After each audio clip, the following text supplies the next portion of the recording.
Buongiorno, buongiorno a tutti. Piove tanto, in provincia di Belluno piove meno che nel resto del Veneto, le situazioni critiche sono numerose. Io prima di mostrarvi quello che dicono i giornali e vi sto inquadrando in questo momento per chi ci segue sui social, la foto di prima pagina del Gazzettino nell'edizione nazionale, con un flash sulle situazioni drammatiche che si stanno vivendo in questo momento in tante parti del Veneto. Ecco, prima di iniziare con la lettura dei giornali volevo leggervi il bollettino che ci ha appena mandato l'assessore regionale Bottacin, che è assessore tra l'altro all'ambiente, è assessore alla protezione civile e sta mandando a noi giornalisti il quadro della situazione. Vi salto tutta la parte descrittiva della situazione dei tanti fiumi del Veneto che sono al limite, tant'è che ci sono anche sono state prese delle contromisure, tra cui anche la chiusura delle linee ferroviarie, per esempio. Insomma, ecco, per ora non si segnalano disastri, ma insomma diciamo che siamo al limite e per fortuna, o anche per bravura, bisogna dire la verità, le opere che sono state realizzate negli scorsi anni per contenere situazioni di questo tipo stanno funzionando. Situazione prevista. Scrive Bottacin, le precipitazioni continueranno a insistere sui settori prealpini pedemontani, in particolare quelli centro-occidentali, sulla pianura centro-settentrionale. Le precipitazioni saranno a carattere sparso, a tratti diffuse, localmente a carattere di rovescio. Sulle Dolomiti, precipitazioni deboli sui settori settentrionali. Nella parte nord della nostra provincia pioverà poco stamattina, modeste su quelli meridionali, cioè andrà attenuandosi anche da noi, qui a Belluno, dove stiamo registrando questa rassegna stampa. Il limite della neve, dice Bottacin, sarà indicativamente sui 1300-1500 metri sulle Dolomiti, quindi i paesi più alti vedranno nevicare ancora anche stamattina, 1500-1700 sulle prealpi, si imbiancherà la cima del Nevegal, per capirci. I venti, e il Serva ovviamente schiara, i venti in pianura saranno moderati da nord-est a tratti tesi. Noi saltiamo la parte della pianura. La tendenza per mercoledì 28 febbraio è appunto quella di precipitazioni che continueranno ad interessare le prealpi, la pedemontana, tenderanno a riprendere sulle Dolomiti. Il limite della neve, sto saltando di qua e di là nella lettura del quadro della situazione, il limite della neve si manterrà intorno ai 1300-1500 sulle Dolomiti, 1500-1700 sulle prealpi nel corso della mattinata di oggi, no? Ecco, non vi leggo la sequenza incredibile di fiumi nel Veneto che sono al limite, però questo sì vi dico, gli effetti al suolo segnalati sempre da Bottacin ci riferiscono che permane l'interruzione di 3 linee ferroviarie, la Vicenza-Padova, la Vicenza-Schio, la Vicenza-Treviso, a seguito dell'innalzamento del fiume Retrone a Vicenza. E poi il consorzio Bacchiglione segnala alcuni allagamenti, c'è a Padova l'esondazione dello scolo consortile Nina, e altre zone insomma dove ci sono case interessate da allagamenti, eccetera. Vedete però la foto in prima pagina del Gazzettino, amici di Radio Piave, vi invito ad andare a vedere sulla rassegna, ci mostra un bacino di laminazione. Quante volte ne abbiamo sentito parlare dall'assessore Bottacin? Il Veneto ha investito molto su questi bacini che in caso di piena possono essere riempiti per laminare, cioè per attenuare le piene dei fiumi. Forti piogge, ma città salvate dai bacini. Ecco, questo è un esempio, se vogliamo, del Veneto che funziona, del Veneto che sa quali sono le proprie debolezze, le proprie criticità e cerca di far fronte. Adesso io immagino che si starà già ragionando su come fare con questo torrente che attraversa Vicenza e che poi si getta nel Bacchiglione, nel grande fiume di Vicenza, perché questo torrente Retrone, questo fiume Retrone, di fatto minaccia addirittura la ferrovia. Ieri sono stati interrotti, è stato interrotto il traffico verso Milano addirittura, no? A pagina 13 del Gazzettino Nazionale c'è così il quadro della situazione, no? Maltempo è allerta rossa, scuole chiuse, stop treni, ma città salve, con le casse, appunto queste casse di laminazione, come abbiamo detto. Il fiume Retrone di Vicenza che sta preoccupando, vedete come è messo dalla foto, cioè siamo ormai al limite della luce dei ponti, già invase dall'acqua l'area dove ci sono le spalle dei ponti, è chiaro che in questa situazione è pericolo, e ci si difende anche con sacchi di sabbia accatastati nelle vie, perché purtroppo non è detto che comunque non ci siano delle esondazioni, è piovuto tanto, veramente tanto. Da noi appunto un po' di neve, qualche disagio ancora, ma da noi siamo stati fortunati stavolta perché il maltempo si è fermato un po' più giù. Certo che il Piave è pienissimo, anche a Belluno lo si vede veramente carico d'acqua. Allora, in questa giornata in cui parliamo così del maltempo, e abbiamo cominciato così la rassegna stampa di Radio Piave in Blu di mercoledì 28 febbraio, buongiorno a tutti da Luigi Guglielmi, passiamo a un'altra notizia di carattere, se si vuole, sempre ambientale, e la prendo questa volta invece dal salto al Corriere delle Alpi, dove a pagina 19, la notizia la trovate anche sul Gazzettino, c'è l'approfondimento di Alessia Forzin su che cosa? Sulla vicenda degli elettrodotti riparte il progetto, e Perarolo dice interrate anche da noi, riunione in regione, Terna ripresenta le varianti, Belluno subito un tavolo con tutti gli enti coinvolti. Allora, voi ricorderete che negli anni scorsi abbiamo spesso parlato di questa situazione critica, no? Belluno, la provincia di Belluno, il Piave, è un corridoio per l'importazione di energia elettrica, e questo importante corridoio prevede l'esistenza già adesso, insomma, di vistosi tralicci e linee all'aria aperta che portano poi la corrente a tutta l'Italia, no? Queste linee sono di impatto visivo, ambientale, forse anche sulla salute, importante. Allora, ci sono delle novità, e di questo appunto riferisce l'articolo. Io non ve lo voglio leggere tutto, anche perché è giusto che venga acquistato il giornale che presenta questi dati. Stiamo sulla pagina, come vi dicevo, 19 del Corriere delle Alpi, però vi leggo un paragrafo in particolare. L'iter autorizzativo era stato sospeso in attesa che il progetto venisse modificato. Le varianti sono una in comune di Perarolo, zona Valmontina, dove la linea 220 kW Polpette-Lienz tra i sostegni numero 122 e 125 sarà allontanata da una casera, e vabbè.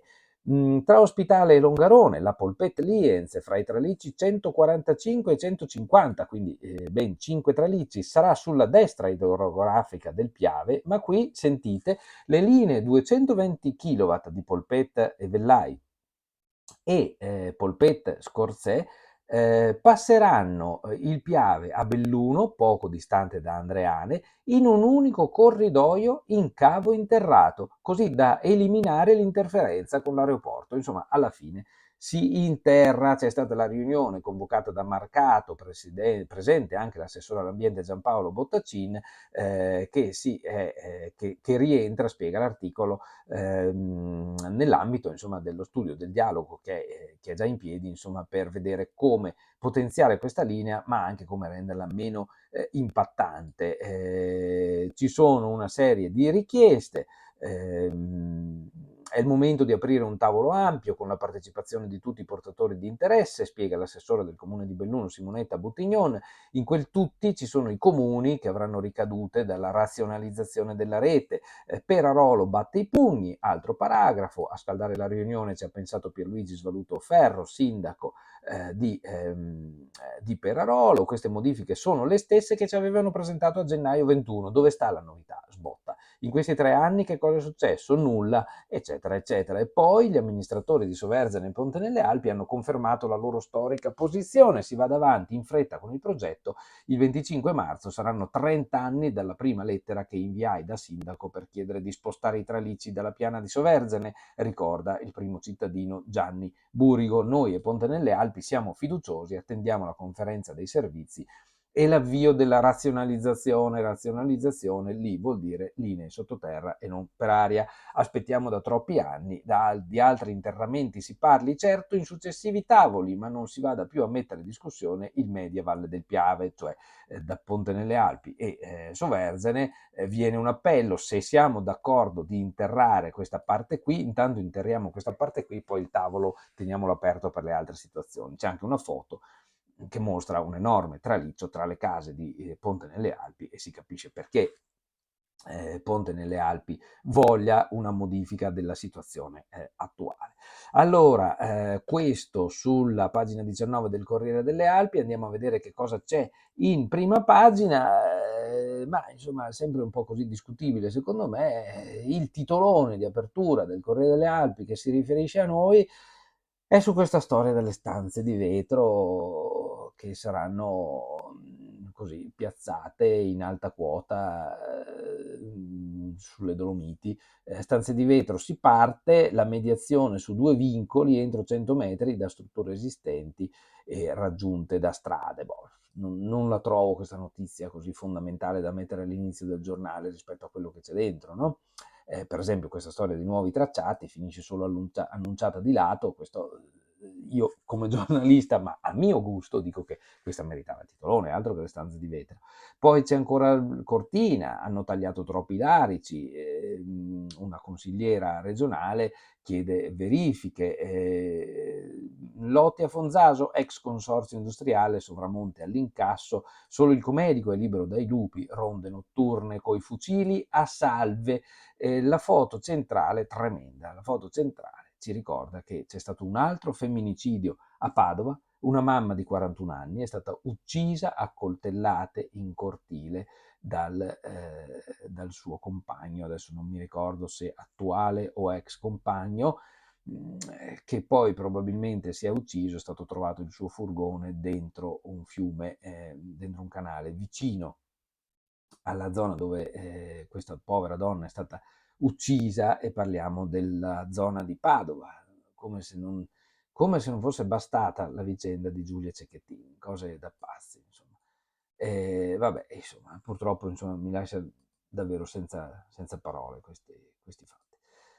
Gazzettino, allora sulla prima del Nazionale vi ho già detto, insomma, con le foto del maltempo e il titolone Sara, ancora una donna uccisa. Andiamo a vedere il giornale locale, andiamo a vedere Belluno. In copertina sul nostro giornale si parla di lupi.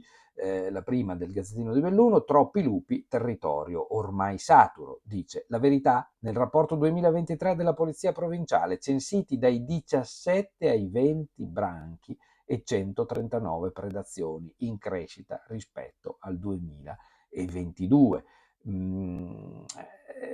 Sapete che i branchi sono fatti da 6-7 capi, quindi si fa presto a capire quanti lupi abbiamo ufficialmente. Poi bisogna vedere tutti gli altri, quelli che non sono stati censiti. Fatta chiarezza anche sui timori per una convivenza difficile, attaccano l'essere umano se c'è anche un cane che è l'obiettivo. Ecco, questa è una cosa importante da ricordare. Purtroppo bisognerà che facciamo i conti quando si va in giro con i cani, perché il rischio non è solo quello dell'orso che ti torna indietro per prendere il cane, ma è anche quello dei lupi, oltre che quello dei maremmani che proteggono dai lupi, ma ce l'hanno con i nostri cani. Insomma, la convivenza sarà anche possibile, ma richiede di sicuro impegno. L'articolo di lancio è di firma di Fant. Ciao Federica. Lupo, la dissuasione con i pallini di gomma funziona, virgolettato. È stato spiegato ieri dal comandante della polizia provinciale Oscar Darold, che ha fatto sapere che dopo aver sparato un proiettile di gomma a un lupo confidente in Alpago, l'esemplare se n'è andato. Cioè, gli si fa capire al lupo che lì non può avvicinarsi e basta un proiettile di gomma, però deve spararlo alla provincia. Ma per arrivare al risultato i 15 agenti hanno perlustrato l'area per 36 notti ciascuno. L'attività 2023 della Polizia Provinciale è stata illustrata ieri a Palazzo Piloni, ma prima l'annuncio del presidente Padrin dei rinforzi in arrivo, 8 nuovi agenti in aumento. Le predazioni dei lupi intanto 139 e anche gli esemplari. Il territorio è saturo. Comunque è importante sapere che questa cosa dei pallini di gomma servono effettivamente ad allontanarli. Il lupo non è un animale stupido. Se gli spari anche un pallino di gomma, capisce che lì è meglio non farsi vedere, non presentarsi. Allora sarà il caso appunto di fare in modo che capiscano di non avvicinarsi agli insediamenti umani, alle greggi, che tornino a fare i selvatici e che tornino a fare i lupi che cacciano i cervi, che ci aiutano, i cinghiali, che ci aiutano a mantenere l'equilibrio, no? Calcio, pensavo di dover smettere, ma presto potrei tornare. La copertina è dedicata a Francesco Toniolo della Dolomiti Bellunesi. Altri titoli: Venezia, Corte dei Conti, 4 filoni di inchiesta in provincia, Longarone, rete elettrica, il progetto di Terna sotto esame. Come vi dicevo, c'è anche qui il tema. Escort milionaria già a processo per un ricatto. Emergono nuovi particolari sulla donna indagata dalla Guardia di Finanza bellunese. Al pago in tantissimi per l'ultimo addio a Gianni Saviane, che era anche un uomo impegnato nello sport, era molto conosciuto in valle. Sulla neve con gomme estive, caos sul San Pellegrino. E cosa gli faresti a questa gente? 3 passi dolomitici e 2 tratti stradali chiusi per maltempo. Dopo lo scorso weekend con molta neve e pioggia, anche la perturbazione di questi ultimi 2 giorni ha creato disagi, soprattutto nelle zone con altitudini maggiori, dove i vari turisti, privi delle dotazioni invernali obbligatorie per i veicoli, hanno dato via un effetto scivolo all'origine di numerosi incidenti. Sul passo San Pellegrino, ad esempio, ha rischiato grosso un pullman turistico il cui conducente a un certo punto, impossibilitato a governare il mezzo, ha fatto scendere tutti i passeggeri, ma c'era anche un'auto con le gomme estive. Sovramonte, il sindaco Dalla Torre, Federico Dalla Torre, che salutiamo anche qui, da qui, ciao Federico, contro Dolomiti Bus, molto meglio la Trentino Trasporti, un vero e proprio fiume in piena. Il sindaco Federico Dalla Torre nel consiglio comunale che si è tenuto lunedì sera in municipio, nel mirino in particolare il servizio di Dolomiti Bus, che ha lasciato senza bus Passo Croce d'Aune, Aune e Salzen senza bus, dice con un testo un po' contorto la prima del Gazzettino. Almeno lasciano che i nostri studenti vadano con Trentino Trasporti, ha tuonato, ripeto. È stato scritto un po' di corsa questo lancio in prima pagina, ma ci siamo capiti. Poi per approfondire si va a leggere Bertoglio a pagina 6. Allora io con questo mi fermo qui, auguro a tutti una buona giornata, seguiteci su www.amicodelpopolo.it, seguiteci anche su Radio Piave, ricordate che oggi verso l'ora di pranzo mettiamo online l'Amico del Popolo di questa settimana in versione digitale, che vuol dire che è uguale a quello di carta che vi arriverà nelle case domani e dopodomani, ma già oggi verso pranzo lo potete sfogliare sul computer come io adesso ho sfogliato il Gazzettino e il Corriere delle Alpi. Sapete che per farlo, se siete abbonati, è già compreso nell'abbonamento, avete bisogno però della password. Se non ce l'avete, chiedetela a segreteria amicodelpopolo.it. Quindi ci leggiamo tra qualche ora sfogliando il giornale online. Ciao a tutti, buona giornata, ciao.